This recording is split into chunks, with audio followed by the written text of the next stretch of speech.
Hi everyone, welcome back to Metanoia. My name is Carrie Jane. For those of you who are new here, first of all, welcome. Thank you so much for being here. I am a numerologist. I'm a writer. I'm writing a sci-fi fantasy novel about the journey of the soul. I'm a naturalist. I have a background in natural resource management. So if any of that interests you, maybe take a look at my channel, subscribe, take a look at my Substack if you like to read.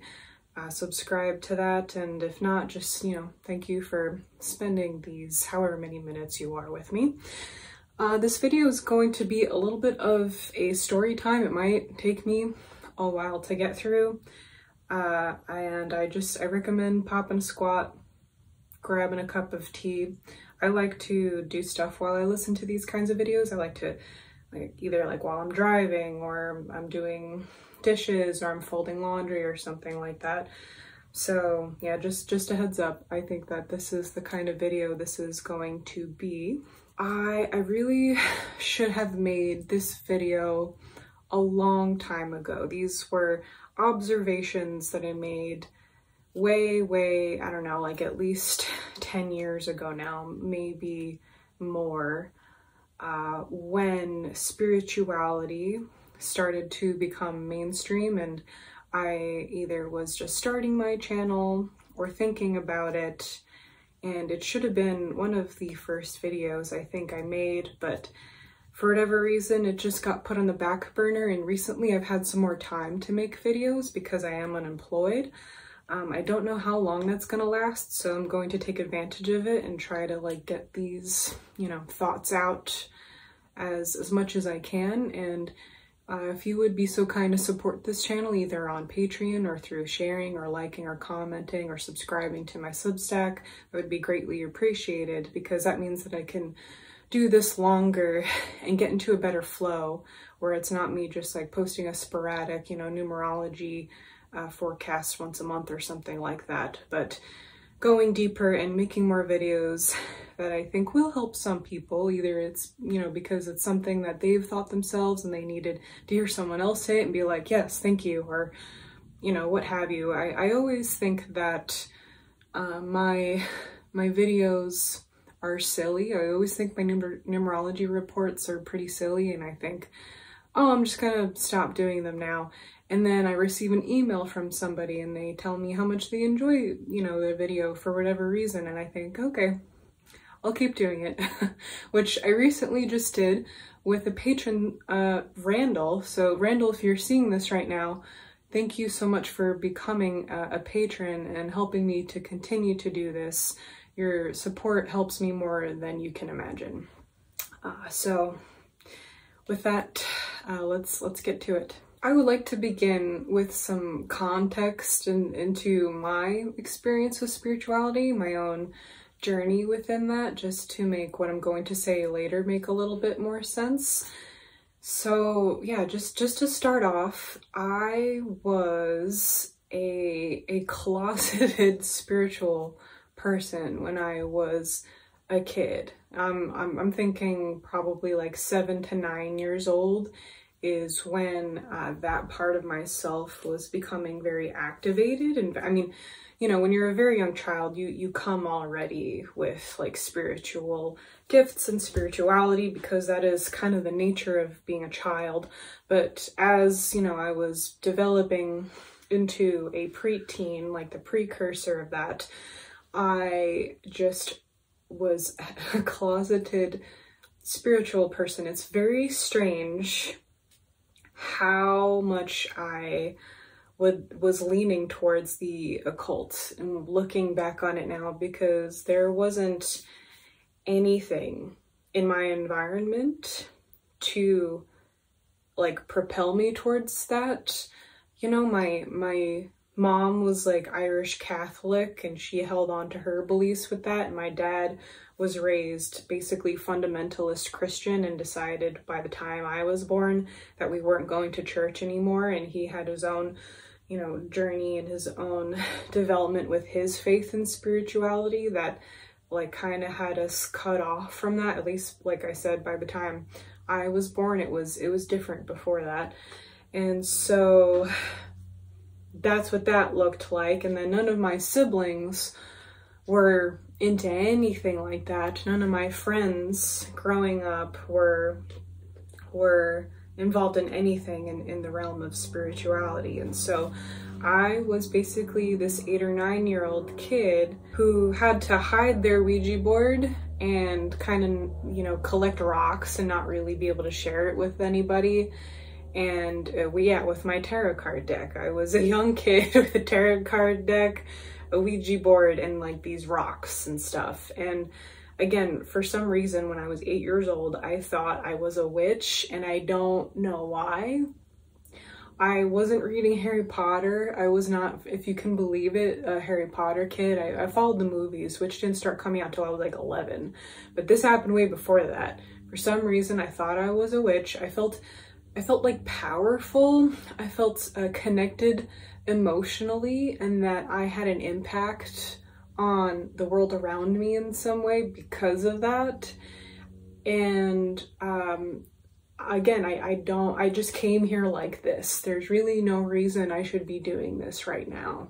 I just came to the world like this. I came into the world as a little transcendentalist. Some of my earliest memories are like being outside next to a tree and then not really understanding that there is any separation between me and the tree, and then just being with that tree, you know.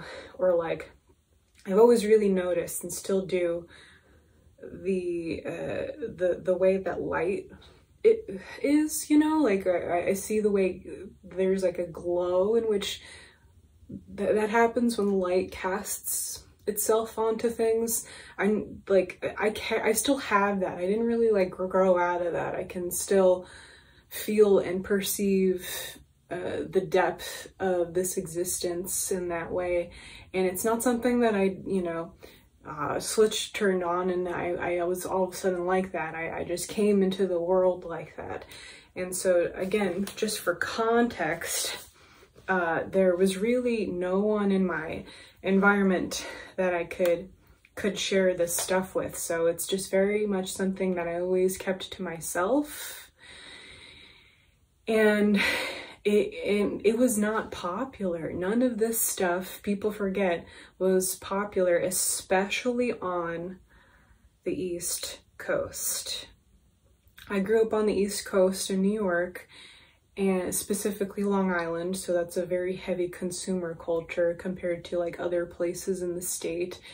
And everyone was into like going into the city and buying stuff, and like, just I remember being a kid and that's what girls wanted to do. They wanted to go into the city and buy stuff, and I wanted to fuck off in nature and play with my tarot cards and my rocks. I never had anything in common socially with anybody. And so yeah, there's only like a couple of people that I could share like that side of myself with. Like, shout out to Sarah, because we did a lot of Ouija board stuff with her. Thank you, Sarah. that was cool. You know, I had a cousin who was really supportive of like my journey through like the tarot card stuff, and she's actually who got me into numerology. So shout out to Jen. Thank you so much, Jen. So there were people who loved me enough and were open-minded enough to not think like, oh, that's weird and I don't understand that, and I could, you know, share that part of myself in some respect. And so that was good. But yeah, like it was never socially acceptable to collect rocks, have a Ouija board to talk to dead people with, and, you know, do tarot cards with. So that, like I said, was just kind of stuck in a very internalized state for the longest time. And I always loved the West Coast. I went to like San Diego for the first time when I was like 12 or something like that.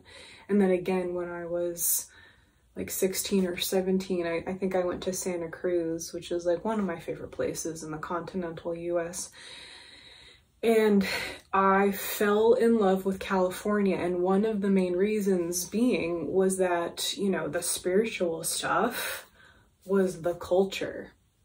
Not many people, I have to like explain this to a lot of people who, because I currently live on the West Coast, and I have to explain this to people like, yeah, you know, like the yoga and the mindfulness and the people collecting amethysts and stuff, that was not cool on the East Coast, especially where I was living. That would just be really woo-woo, batshit insane stuff. And yeah, like, of course there were tons of people, I'm sure, who were in the same boat as I was, who was experimenting with stuff and learning about themselves, in the spirituality sense. But yeah, it's not like we could go and develop clubs and friend groups about it and talk about it. Like, I think that I would have been seen as an insane person had I done that. So yeah, that's why I loved the West Coast so much. I was like, wow, it's so open and it's so free and liberating in this specific way where I'm just like a normal person here. This is great, right? So moving on from that, all of a sudden, I think it was sometime around 2014, I remember being like a couple years into college, and then like I actually spent a year in California, and I remember this one specific year from like 2014 maybe even to like 2015, all of a sudden, like everything spirituality, crystals, astrology, numerology, you know, the past life regression stuff, all of that just became mainstream, like what felt like overnight. All of a sudden, all the stuff that I had been investigating and, you know, learning about and developing in myself just became mainstream. It was like what's cool and trendy, which is great because now I'm not a freak. However, I think I've talked about this before in past videos, maybe not well, but I think I've like touched upon it, you know, the commodification of spirituality and how that has watered a lot of these subjects down and made it into something that I don't think that's what the purpose of it is for. But anyway, yeah, so all of a sudden, all the stuff became popular and spirituality, yeah, became a trend, with one of the main topics that being the most popular, as I'm sure all of you know, being the law of attraction and manifestation and co-creation, which is really what I'm going to be talking about today. And yeah, it's so shiny and beautiful. This, like, you can just get whatever you want if you wanted to manifest it. Anyone can have anything at all. It's sexy, it's beautiful, it's amazing. And I was shell-shocked with this transition into spirituality, having my connection with this whole entire, I don't know what you want to call it, topic, way of life, my whole connection, understanding how deep and hard the work actually is, how soul-crushing it can be, how you have to kill your ego almost every other minute and look at yourself and all the uncomfortable things and just do so much hard work to get to a place where you I guess of enlightenment. But I don't even like using that word anymore, because for some people enlightenment is just like buying stuff and feeling like special about it, and, you know, thinking that you need 700 rocks. Listen, I'm not I'm not coming at you for your rock collection. I have one too. I love all my little earth candies and my little earth babies, and I will continue to collect them, but not because it's shiny and I think it can get me something, you know. It's like a deeper purpose to that, and the person that I am today, in light of what you would call spiritual, is not because of what we now talk about spirituality being, which seems like this very, like I said, shiny, sexy, even easy, you know, path. But instead, me going through the hardest, most painful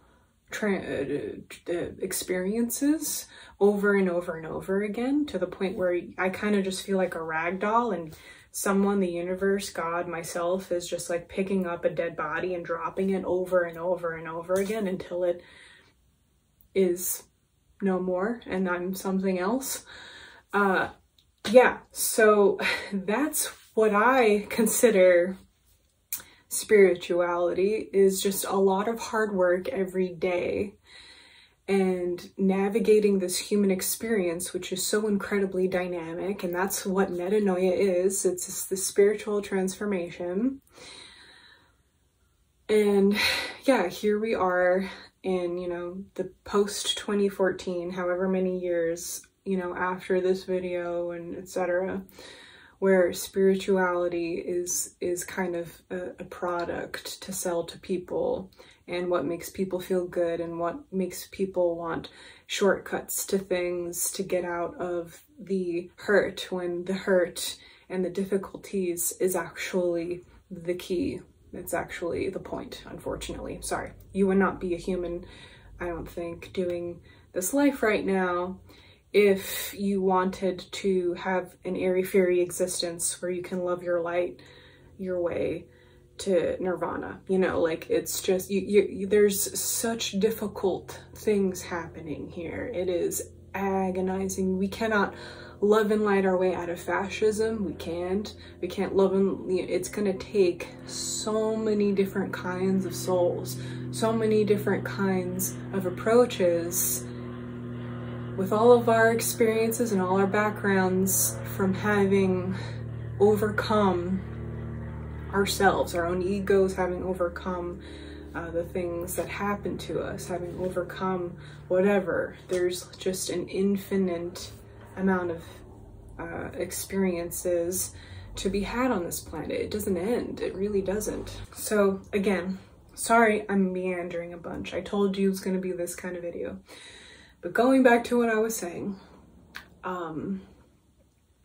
it's 2014 and like a bunch of people on YouTube are becoming popular. I miss that chapter of YouTube so much, where I could actually find the kind of stuff that's up and coming and stuff that I want to watch. You know, now it's just like a bunch of buzzwords and YouTube trying to sell memberships to people. But yeah, like I remember so many, what you could call, I guess, what people would consider gurus online, saying all this stuff that just did not sit right with me. And then that, you know, seeing what was going on online, combined with actually spending more time on the West Coast to find the dark underbelly of what I described with this culture of spirituality, in which, like I said, it wasn't so much that people did the hard work. They just thought like yoga and amethyst is sexy and I want that to be my personality. The combination of those two things just made me notice a lot of things. And the one thing that I'm going to talk about finally, thank you for being here still if you are, is that of manifestation and co-creation, and what that's been sold to us as, and what I perceive it actually is, in my opinion, how I see those things. One of the things that I remember watching during that time when spirituality became mainstream was this guy, I think his name was Jordan. Unfortunately, I can't find him anywhere on YouTube. I find it really hard to find stuff on YouTube now. Like, I go to search a person and they're there, but they don't exist when I search them. Sketch. But yeah, so that's another video. I remember this one specific person talking about, I think he, was like navigating, this whole spirituality stuff on his own, and finding that he was getting a lot of traction with, the new side of life that he was finally embracing. And that's wonderful. That's just so great for him. But some of the stuff he was saying was just, in my opinion, so detrimental. And like, one of the things, it bothered me so much, I still have not been able to put it down, was that he basically was just subtly fat shaming people. You know, when we're getting onto the topic of law of attraction and manifestation and stuff like that, we're working with this idea that your mind controls everything, and anything that, you know, you are basically wanting and just, I don't know how else to explain it. They just sell it to you that it's like, if you want it, you're gonna have it. And literally the only thing standing in your way is your own thoughts. And so the reason why this is toxic to us is that it develops these really judgmental spiritual communities where they like look on people who are struggling with their weight or what have you, and like it might not even be their weight, it could be like a disease or something like that, and then blaming them for that, because in their minds it's like they could just simply think it away and it will be no more. And no, it doesn't work like that. I really wish that I could, you know, find this person online so that I could quote them precisely. But essentially, yeah, what this person was conveying was looking down upon people who weren't what many people consider a, you know, a spiritual person should look like. And this person, like many people that I have met in person, not just online, see someone who is drastically overweight, sees a person who is struggling with money, or maybe some kind of medical condition, or anything. It could be anything in life. They very much look down on these people because it's like, oh, you just don't know how to manifest the right way, or like you could easily just get over it, but you choose not to. And it's, yeah, this toxic positivity, which we've all heard now, and it still goes on today. This was a while ago, but I did have an interaction that triggered me. Because I was seeing that go on, and it had to do with money. And yeah, this person was basically reading people's experiences online, their struggles with money, which everybody is having right now, and yeah, telling them that it's just something that they have to overcome in their mind, and they need to get out of lack mentality and everything will just change. And if it's basically blaming them, it's like, the reason why you're poor is because of you. It has nothing to do with this entire circumstance that we're all contending with. It's really the only thing that is in this equation is you. It's your own fault, and you could change it anytime. And look what I've done. It's so easy. And it's so goddamn judgmental and conceited and disgusting. And so yeah, and I had to explain to you like my whole childhood, my whole background around this, because I'm able to perceive that having come from an environment where it was not like culturally acceptable. And now because of that, I can see that as, I mean, think half the American population, perhaps the human population, is on a spectrum of narcissism. We all have narcissistic personality disorder. This thing like spirituality comes up, and now they don't have to actually be a good person. The same thing happens within religion. It's the same thing. You can take the people out of the religion, but you can't take the religion out of the people, where it's like, I can just wear this virtue signal, and I don't have to actually develop, and now I can feel even better about myself, because look at how successful I am doing the things that I'm doing, and everybody is the same, and they, you know, just choose not to. And it's like a way to feel better like than other people. That's what I've noticed so much about, I think that people do not know who they are unless they're putting someone else underneath them. And I'm calling it out. And yes, there is something to this manifestation stuff. The law of attraction is real. If I didn't believe in the law of attraction, I couldn't be doing all this oracle and tarot that I do on here. That's fundamentally the same thing. What I don't agree with is, like I said, how people have made it a virtue signal, how people have made it a way to feel better about themselves when they're looking at other people. And so this really, now I just got to get to the point here of what co-creation actually is. People know what that word is, co-creation, but they completely ignore the co. They completely ignore the co in co-creation. We are creations that are trying to take an active path in our lives. And yes, that is a lot of overcoming our own mental obstacles, and that is really the main thing that we have to deal with. But it's not that simple. What co-creation is we're all given this lump of clay.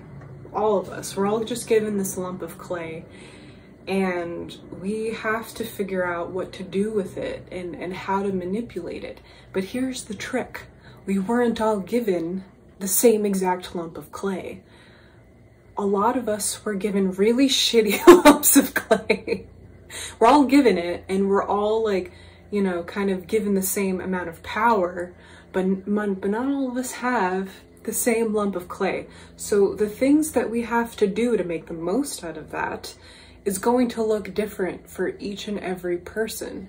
And believe it or not, you know, somebody who's doing the very best that they can with their clay, it's not going to look the same as to, you know, what's hers face. It's not going to, they might, you know, someone who is 300 pounds and struggling financially, believe it or not, might be doing the best they can with the clump of clay, with the lump of clay that they have, especially, you know, if they're improving daily, even if it's just like the smallest improvements, and maybe, you know, they're not conventionally successful, but they've still overcome a lot and are successful in that respect. And the spiritual community here is just so judgmental sometimes. Not you guys. You guys are solid, and there's so few of you, and I think that I am just meant to be like kind of like this pillar for the small group of community who feels insane in this insane world. You know, so not you guys. Everyone really, for the most part, that I've met online has been so incredibly, I don't even know the right word, just like powerful in your own right, and that you recognize everything that I'm saying, and you're doing the good work, you know. But I have come across actual lunatics within the spiritual community that really think that they're helping people when they tell people that they're poor because it's their fault and no other reason. Like, that's insane. I'm gonna read a thread to you that I posted a while ago. And this, yeah, was when I was triggered and just felt, oh yeah, this was in April, and felt like I had to post something. And I wrote here, "Dear spiritual gurus lost in magical thinking, I know you think telling people it's their fault they're poor, have no support system, no relationships, etc. is helpful. It is not. You are in fact simply embracing a delusion, and I know that you're delusional because you think you're helping people by blaming them for their circumstance and denying them their reality. If you really want to help a person, help them just look around at where they are, recognize it, accept, you know, validate their reality, and help them navigate what success actually looks like for them. And no, we're not poor because it's our fault. This is an unjust system. And some people were given amazing pieces of clay. So when they, you know, did the work, they had amazing results. But guess what? Not all of us were dealt the same thing. It's like, this has kind of been circulating the internet for a while now. It's like, that person was saying, no, we're not all in the same boat. We're in the same storm, but in very different boats, and stop pretending like you're, this is a universally experienced phenomenon where it's all the same and we're in the same levels. So, and that's what I try. I don't know if I'm actually doing this, but that's what I try to do with my numerology practice. For the people who have supported me and have taken a chance with my practice, whether it's because they got a reading or they signed up through the Patreon service or whatever, where they're getting monthly readings. If they let me, if they're willing to have a back and forth interaction, then I do recognize like what this person wants, where they are, and then based on that try to give like advice or try to talk about things that are relevant. And I don't, like I said, I don't know if that's actually what I'm succeeding at, but that's what I recognize with each individual, is that you are an individual that needs individual things. And me trying to sell you the same package like most people on here will do, expecting the same results, I'm not having it. And yeah, that is to me what co-creation is. And I think that we will not just manifest a situation where we don't have to live in fear of like resources, but we'll manifest a situation in which change, we actually are able to change, in which collectively we reach a level and reach spaces that we didn't have access to before, that will actually give us like a holistic healing experience. Does that make any sense? I know I'm asking for a lot right now, but it's just so tragic what has happened to spirituality. Of course, not everyone is like this, and there's still an incredible, amazing community to be had out there with all of this. And it doesn't have to be with tarot or just numerology or whatever. It could just be anybody, because yeah, it doesn't matter. There's many ways to get to the same places. I've been saying lately a lot on my channel and my Substack, but it's still, it triggers me so much when I see this interaction. And I've worked very closely with legitimate gaslighters who were too scared to leave their delusion and would project that onto me. And so yeah, like I think some of you will understand. You ever been around a kind of person who is maybe perhaps a narcissist, or it doesn't even have to be that, it could be something else, and they are within the spiritual community, and you just have like a very honest, you just, are authentic, and you express yourself like, man, I'm so tired of having to worry about money, and I'm so tired of like living in this fucking slave existence that we could have had something completely different on earth, but it's just outrageous, and I feel like nothing that I do matters. Real thoughts. You could express yourself. And these people who are entrenched in the magical thinking and their delusion cannot accept that. And like, you can see something switch off in them. I've literally seen it with my eyes.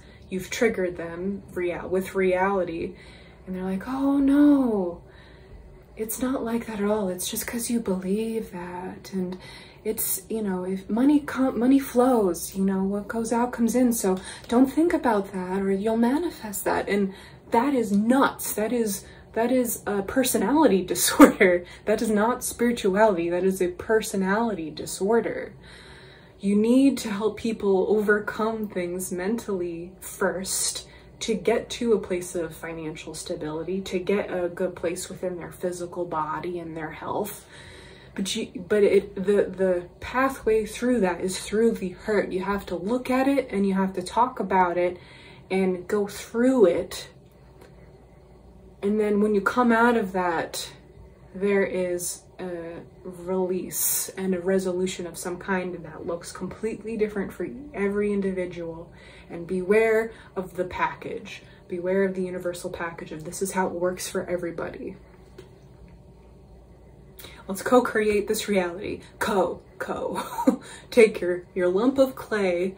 It's yours, your own little lump of clay. It's gonna look completely different from mine. And just be like, okay, I'm gonna let go of what I think this lump of clay should look like. And I'm just gonna do the very best I can with it and reach new heights with it for my highest good. Let's do that, okay? And report back. Let me know how that goes for you. Let me know your experience with the spiritual community, because I'm sure everybody has a story to tell, and the comments really help. You know, if you really believe this is like a good message, I'm sorry, but you have to like it, you have to share it, because no one else will see it otherwise.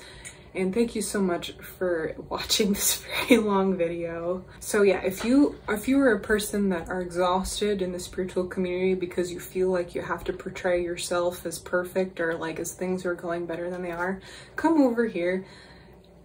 I'll listen to your sob story and we're gonna move through it, and we're gonna come out the other side of it, and I'm not going to make you feel like you have to deny your reality to manifest the right one, okay?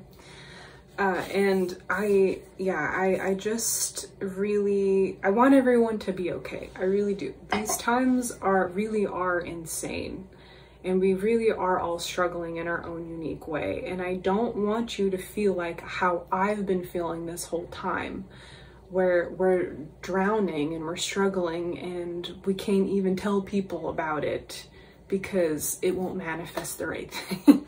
Long story short, the takeaway message, if you take away anything from this video, is a spiritual person does not look like a skinny, perfectly figured person who just makes money really easily, who drinks you know, smoothies and eats chia seeds and lives completely vegan and spends all their time in nature. And you know, that is not what a spiritual person in alignment looks necessarily looks like. It's gonna look like almost anything. It's gonna look like the person that you've judged. It's gonna look like the person that you have prejudice against. It's gonna look like someone who's struggling financially, or yes, with their health, or like I said, in any way possible, the people who are able, I think, to manifest the best situation for themselves is not just because they have heaps and heaps of money from tricking people into giving it to them. It's that they are going to be able to navigate the difficulties of this human experience in such a way where they eventually get to a place of stability where they don't have to worry about money anymore, but also they have that which they came here to do. They have what they're going to take with them once this life is over. And it will have been all of the hard work, and it eventually does pay off. If not in this life, at the very least the next. You can't even begin to imagine what that impact is on not just everybody else but yourself, and who you become at the end of that, which is going to be something so beautiful. You're all so very beautiful. Thank you so much for being here. Thank you so much for watching this video. Sorry I meandered a lot. It was probably choppy throughout the whole thing. I tried to stop and start the video a bunch because of plane noises and such. I hope it wasn't confusing. Just thank you. I will see you all soon. Take care.